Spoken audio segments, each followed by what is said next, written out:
Salam. Bugün sənin üçün bir şeirə, necə deyim, biraz dərindən baş vuracağıq. Amma bu elə-belə, yəni sadəcə lirik misralar toplusu deyil. Bu əslində bir manifestdir. Bir şəhərin, Təbrizin və onun simasında bütöv bir xalqın müqavimət hekayəsidir. Söhbət xalq şairi Sabir Rüstəm xanlının İnansa Təbriz deyil şeirindən gedir. Məqsədimiz də sadəcə şeiri təhlil etmək yox, onun hər bir misrasının necə bir siyasi alətə, bir yaddaş bankına çevrildiyini anlamaqdır. Gəl birlikdə baxaq görək, bir şeir bir xalqın sərhədlərini necə cıza bilər. Bəli, bu həqiqətən də çox maraqlı bir söhbət olacaq. Çünki bu şeir sözün əsl mənasında bədii formada yazılmış bir ittihamnamə kimidir. Hər bəndi sanki bir maddə, hər misrası bir dəlil və bu ittihamnamənin mərkəzində dayanan sual da budur ki, bir mədəniyyəti necə yox etmək olar? Şair də elə bu suala cavab axtaranlara cavab verir. Ona görə də səni də bu müzakirədə misraların sadəcə səthinə yox, onların arxasındakı o gərginliyə, o tarixi çəkiyə diqqət yetirməyə çağırıram. Elə isə gəl birbaşa başlayaq. O ittihamnamənin, necə deyərlər, ilk maddəsindən. Şeir elə birbaşa heç bir hazırlıq olmadan çox sərt bir təsbitlə başlayır. Bax, deyir ki, Farsın işğalıdır bu. Mollanın nə günahı? Din adına irtica. Bu ki yalan söz deyil. Bu çox cəsarətli bir girişdir, elə deyil. Sanki şair ilk cümlədən bütün kartlarını açır masaya. Deyir ki, gəlin problemi doğru adlandıraq. Məsələni dindən ayırıb birbaşa Fars işğalı adlandırmaqda məqsəd nədir? Bax, bu inanılmaz dərəcədə vacib bir strateji gedişdir. Şair burada deməli söhbətin bütün çərçivəsini dəyişir. O deyir ki, siz bu məsələni bir teokratiya, bir dini rejim problemi kimi görməyin. Yox. Bu daha dərin, daha tarixi bir məsələdir. Bir millətin başqa bir millət üzərindəki mədəni siyasi hökmranlığıdır. Mollanın nə günahı deməklə o fiqurları kənara itələyir və sistemin özünü, yəni o Fars işğalı adlandırdığı ideologiyanı hədəfə alır. Aha, bəs o din adına irtica ifadəsi? O da o deməkdir ki, din burada sadəcə bir vasitədir, bir pərdədir. Əsl məqsəd isə irtica, yəni geriləmədir. Bir xalqın öz kimliyindən uzaqlaşdırılıb geriyə aparılmasıdır, assimilyasiya edilməsidir. Problemi bu cür qoymaqla o mübarizəni dini müstəvidən çıxarır, milli kimlik müstəvisinə daşıyır. Aydındır. Yəni bu bir növ döyüş meydanını yenidən müəyyən etməyə cəhdidir. Amma kimsə də kənardan baxa bilər ki, bir dəqiqə, bu da başqa bir millətçi ritorika deyilmi? Bəlkə şair sadəcə hadisələri öz baxış bucağından təqdim edir. Bəlkə biraz da şişirir. Bu ittihamların arxasında dayanan real, tarixi əsas nə dərəcədə möhkəmdir? Çox yaxşı sualdır. Əlbəttə, poeziya həmişə müəyyən qədər subyektivdir, emosiyaları gücləndirir. Amma burada söhbət sadəcə şair təxəyyülündən getmir. Yəni, Güney Azərbaycandakı dil siyasəti, yer adlarının sistematik dəyişdirilməsi, təhsilin ancaq fars dilində olması kimi faktlar, bunlar 10 illərdir davam edən bir reallıqdır. Şairin etdiyi də bu reallığı poetik dilə çevirməkdir. Onun emosional və siyasi təsirini maksimuma çatdırmaqdır. O, olmayan bir şeyi uydurmur. Deməli, onsuz da mövcud olan bir ağrını, bir etirazı hamının anlayacağı bir dildə ifadə edir. Bu, sadəcə şeir deyil, həm də bir sosial şərtdir. Ay sağ ol, tamamilə. Yaxşı. Deməli, şair əvvəlcə düşməni və mübarizənin mahiyyətini təyin etdi. Bundan sonra isə sanki əlinə bir qələm alıb xəritə cızmağa başlayır. Mübarizənin harada getdiyini göstərir.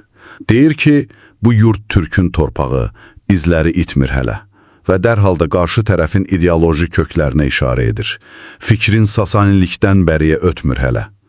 Ardınca da öz coğrafiyasını bir-bir sayır.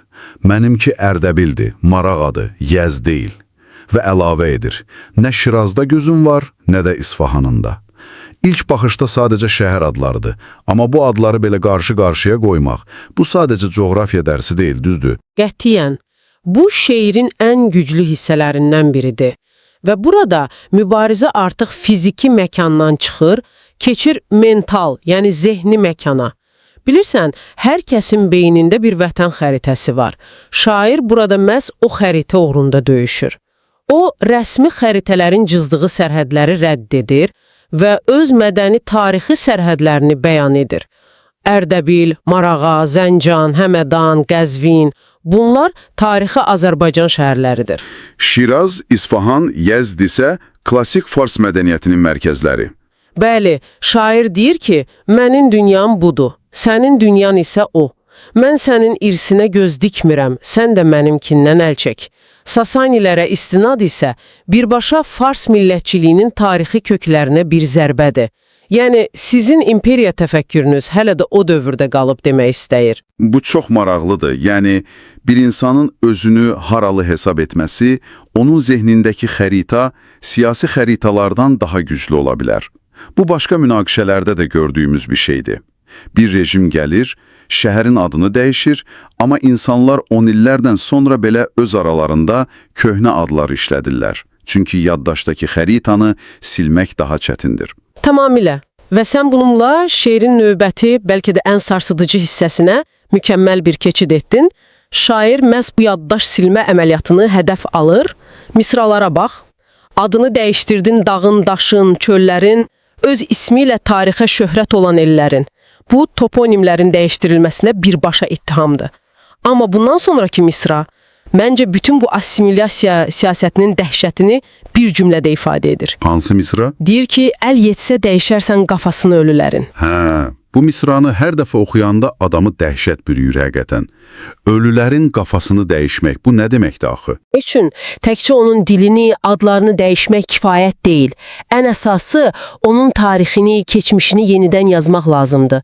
Onun əcdadlarının kim olduğunu unutturmaq, ölülərin qapasını dəyişmək məhz budur. Yəni tarixi saxtalaşdırmaq, qəhrəmanlarını yox saymaq. Düzdür. Və nəticədə yeni nəsillərə demək ki, sizin babalarınız da əslində bizdən idi. Sadəcə sonradan dilləri dəyişib. Bu bir xalqın kökünü tamamilə kəsmək cəhdidir. Şair deyir ki, sizin siyasətiniz o qədər total və amansızdır ki, təkcə bugün yaşayanları deyil, hətta məzarda yatanları belə hədəf alır.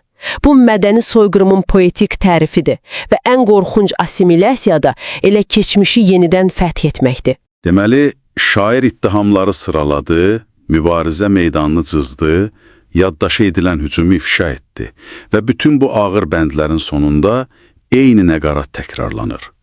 Təbriz buna inanmaz, inansa Təbriz deyil. Bu təkrarın yaratdığı təsir inanılmazdır.